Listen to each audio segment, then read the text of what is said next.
Hallo und willkommen in meiner Schmiede. Fernkämpfer sind für jede Armee wichtig, das habe ich glaube ich schon ein paar Mal gesagt. Und natürlich gilt das auch für Zwerge.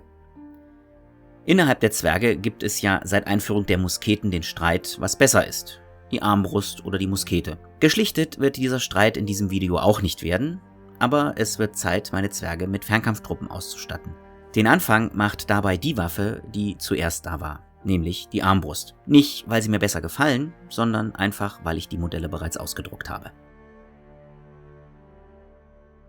Die Sehne schnellte nach vorne und der Bolzen raste die Führungsschiene entlang. Thrungni Kraxon, Hauptmann der Schützen vom Blauwasser, blickte dem Geschoss nach, während er seine Armbrust bereits von der Schießscharte zurückzog.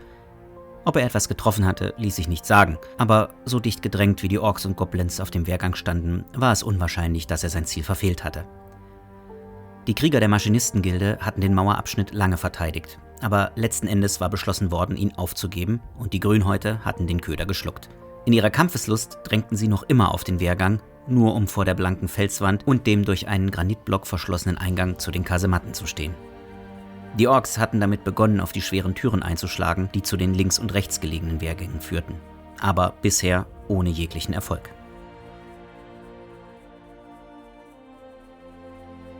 Thrungni hakte die Sehne seiner Armbrust in die Haken der Winde ein und begann zu spannen. Es waren Handgriffe, die er schon 1000-mal und öfters ausgeführt hatte. Ohne hinzusehen, setzte er die Winde auf den Schaft und begann zu drehen. Er hörte das Klicken, das ihm anzeigte, dass die Sehne eingerastet war. Dann langte Thrungni an seine rechte Seite, holte einen Bolzen aus der Tasche und legte ihn in die Führungsschiene.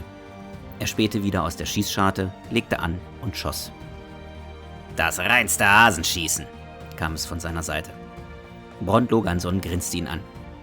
»Eigentlich verschwenden wir hier unsere Talente.« Dann lachte der andere und schoss auf die Orks.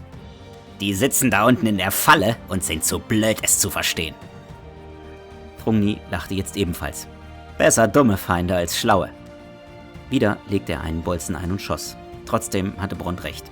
Hier waren die Talente seiner Schützen verschwendet. Jeder Haskell, der zum ersten Mal eine Armbrust hielt, konnte unmöglich vorbeischießen. Wenigstens waren keine Musketenschützen hier. Mit ihrem Lärm und vor allem dem Rauch wäre die Luft in der Kasematte noch unerträglicher. Außerdem würde trotz aller Belüftung der Rauch nicht schnell genug abziehen und sie würden hier oben wie im Nebel stehen. Nein, es war gut, dass die Musketenschützen nicht hier oben waren. Auch wenn ihre Aufgabe nur in rein stumpfsinnigem mechanischem Töten bestand. Dafür waren sie zwar ausgebildet, aber die meisten seiner Schützen konnten eine Fliege auf 100 Schritt Entfernung treffen. Das, was sie hier verrichteten, war Messerarbeit. Aber wenn die Heermeisterin befahl, dass er mit seinen Schützen eine Kasematte besetzte, dann sollte es ebenso sein. Wieder ließ er einen Bolzen von der Sehne schnellen. Thrungni hatte sehr viel Wert auf die Schießausbildung gelegt. Wenn es nötig war, konnten seine Leute den Himmel mit Geschossen verdunkeln. Gleichzeitig hatte er aber auch darauf bestanden, dass sie nicht nur stumpfsinnig luden und schossen, sondern auch Zielübungen gemacht. Mit den Grenzläufern konnten sie es vielleicht nicht aufnehmen. Aber sie waren schließlich auch keine Kundschafter. Sie waren schwere Infanterie. Sie konnten die Schlachtreihe nicht nur durch Beschutz unterstützen, sondern sie im Zweifelsfall auch verstärken, wenn das notwendig sein sollte. So waren aus seinem Regiment die Blauwasserschützen geworden. Benannt waren sie nach dem Tal der Blauwasser, des kleinen Gebirgsbachs, der durch das Tal floss, in dem sie viele ihrer Waffenübungen abgehalten hatten. Als der Alarm gegeben worden war, hatte es weniger als eine Stunde gedauert, bis sich das Regiment gesammelt hatte. Die Krieger waren so angetreten, wie er es ihnen eingeschärft hatte.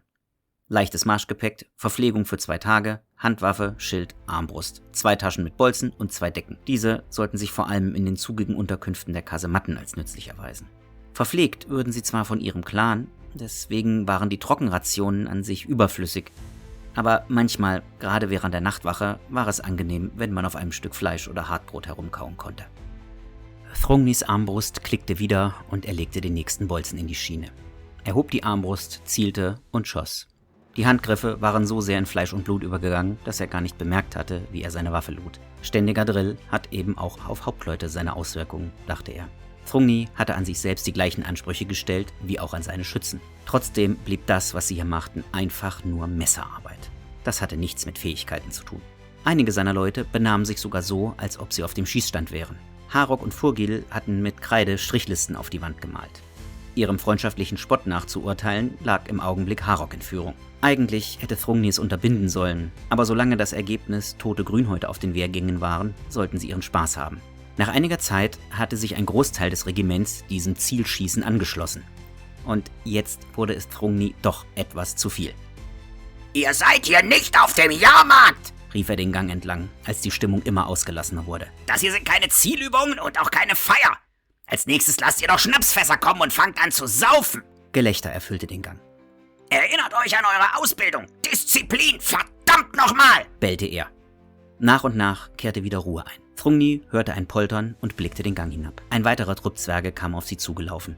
Sie rollten große Fässer über den Steinboden und trugen Säcke mit Kohle. In regelmäßigen Abständen waren Feuerstellen in die Wand eingelassen. Hier machten sich die Neuankömmlinge zu schaffen. Die einen brachten ein Feuer in Gang, während die anderen Kessel an Haken hingen, die aus den Rauchabzügen herunterschauten. Wird auch Zeit, dass ihr kommt. Die Burschen machen sich's da unten schon langsam gemütlich, sagte Thrungni zu einem der Zwerge. Entschuldigt, Hauptmann, aber uns kam eine Horde Grobi in den Weg. Das hat uns aufgehalten. Wir machen so schnell wir können. Erst jetzt bemerkte Thrungni den Verband, der unter dem Helm des Zwerges hervorschaute, und auch einige andere trugen Verbände. Brummte er, macht einfach schnell. Jawohl, Hauptmann. Die Männer machten sich sofort ans Werk und innerhalb kurzer Zeit brannten unter allen Kesseln Feuer. Es dauerte nicht lange und der Geruch nach heißem Öl erfüllte die Luft. Thrungni konnte es nicht schnell genug gehen, aber Öl brauchte eben seine Zeit, bis es die richtige Temperatur hatte. Andernfalls hätten sie die Grünhäute genauso gut mit Badewasser überschütten können. Das würde allerdings nicht den gewünschten Effekt haben. Hauptmann, ertönte plötzlich eine Stimme. Thrungni drehte sich um. Hinter ihm standen zwei Zwerge, die einen Kessel voll siedenden Öls trugen. Er nickte und machte einen Schritt zur Seite. Ein dritter Zwerg öffnete eine der Abdeckungen im Boden, die zwischen den Schießscharten angebracht waren, und machte eine einladende Geste. Die beiden anderen stellten sich neben die Mashikuli und gossen den Inhalt des Kessels in einer gleichmäßigen Bewegung durch das Loch. Entlang der gesamten Kasematte wiederholte sich jetzt dieser Vorgang. Nur einen kurzen Augenblick später verwandelte sich das Wutgeheul auf dem Wehrgang in Schmerzensschreie und das Kreischen von Goblins. Thrungni grinste.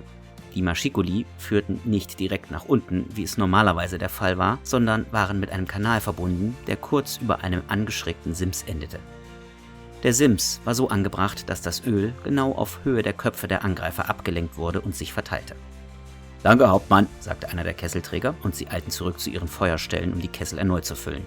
Die Orks begannen jetzt einander rücksichtslos von den Leitern wegzuzerren und stiegen von der Mauer.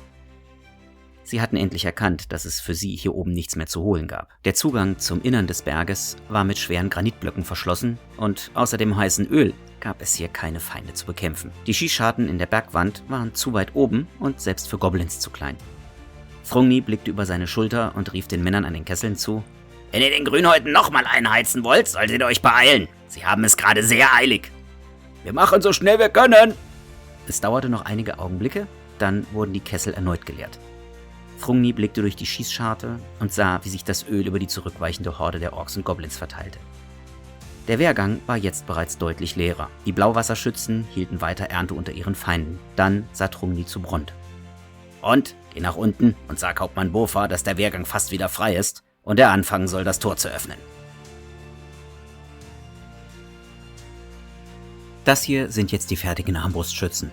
Wie bei den Clankriegern ist das hier ein Marathon und wieder ein weiterer Schritt auf dem Weg zu einer fertigen Zwergenarmee. Ich hoffe, das Video hat euch gefallen und wenn es das getan hat, dann lasst mir einen Like oder Kommentar da, abonniert den Kanal, teilt das Video und läutet die Glocke. Eben alles, was ihr so von YouTube kennt, und bis bald in meiner Schmiede.